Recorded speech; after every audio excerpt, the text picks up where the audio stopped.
How do you begin to sum up a year like 2016?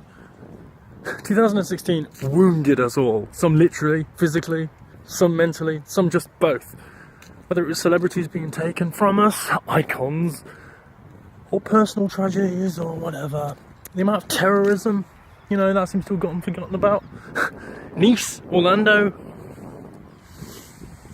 Munich, I can't even remember the names now. But then there was the riots, the Charlotte riots, there was Wikipedia, there was Trump, there was Brexit, there was the media lying and collusion, there was the beginnings of censorship and Twitter censorship, etc. Which has just basically carried on. That's been my year. I remember a year of censorship after the warning from Matt Drudge that censorship was coming in. I remember a year where the left lost their minds and I left them. And that doesn't mean that I'm right-wing, because what do those terms even mean if they've swapped? I'm classically liberal. And I just don't understand. Leftists think that they're the liberal ones, that they've got a monopoly on tolerance, when they're the most intolerant people of all when it comes to opinions. Brexit, oh how dare you, you must be racist. The media repeats it, the metropolitan elite repeat it. Meanwhile, 17.5 million people have been called racist falsely by fake media that was shown to be fake. Can't even take it anymore.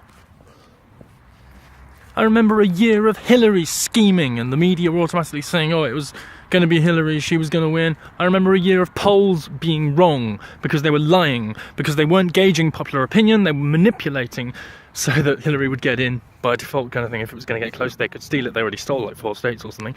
I remember a year of just riots and anti-democratic protests. How dare you voted this way? You should vote our way instead. You're automatically all racist. I remember a year of comedians losing their mind and automatically just siding with these leftist, regressive, political correct idiots.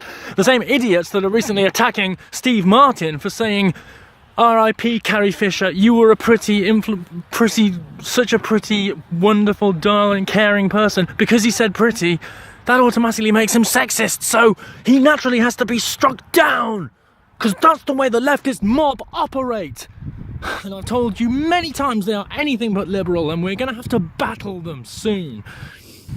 And we can't just be censored, we can't be called fake news, we can't be called the echo chamber, because they are the ones projecting their lies, their fake news, their false propaganda, their statistics, their conspiracy theories, and saying it's fact.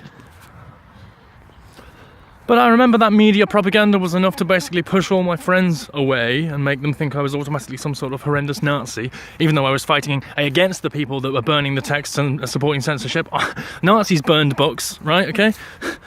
So these leftists that want to actually censor free speech, that banned Milo from Twitter, that said you can't do this in Resident Evil 6 because it's racist, even though it's set in Africa, that said that Florence and the Machine's video was racist, even though it was a wonderful artistic piece showing it was a black man dancing around these shadows and it really paid attention to lighting, but because he was black, that's racist automatically. So this leftist mob of nutcases need to be dealt with. And that's all I can really say, because it just drives me absolutely crazy and up the wall that people like Farage and Trump or anything are automatically like called racist. The media will, pin every little stupid fake story. I mean, how many of those fake women came out to actually accuse Trump of touching them and then drop their case? That didn't happen with Bill Clinton. They haven't dropped their case. And it is an absolute true thing that's happened. And he has got a black son or a mixed race son that he's completely denying. The crime rate in Chicago is worse than it's ever been, and that's completely ignored in the news because it's not part of their narrative. This was the year that the news was exposed as a narrative device to push propaganda. And it's always been that, but it's never been so exposed. And I hope Trump comes down on it like a ton of bricks. I hope he clamps down on the likes of CNN. They cannot be allowed to push their disgusting propaganda anymore. It's harmful. It causes the division that's actually riven societies all across the world. And then you've got Soros supporting Black Lives Matter, supporting the refugee crisis and saying, oh, everyone must come over here, supporting countries' uprisings and orange revolutions and purple revolutions and this, that and the other around the world. And he said publicly that he stole, he used to work with the Nazis to confiscate property from the Jews. He's a Nazi collaborator, and he has the temerity to actually call Trump a Nazi or a potential dictator. He's literally a Nazi collaborator. I could not be in any more cloud cuckoo land. Even if I tried, 2016 has just pushed it for me. I think I just want to kind of just jump into a deep, dark lake and disappear, because this is absolutely crazy, this planet now. Kafkaesque doesn't even begin to cover it. 1984 was an understatement. We are somewhere between 1984 and Brave New World. And I kind of want to go back. Although a lot of interesting things have happened in politics, it wasn't the referendum that split society. It wasn't Trump that split society. They were just the effect. They were showing you the effect. They didn't show you the cause of which was the EU's policies. And the EU's undemocratic just kind of took control undemocratically. It wasn't a political union, then it was. Oh, suddenly now we're controlling everything you do, everything you can do. Okay, fine, control us. Because it's racist to say that you can't.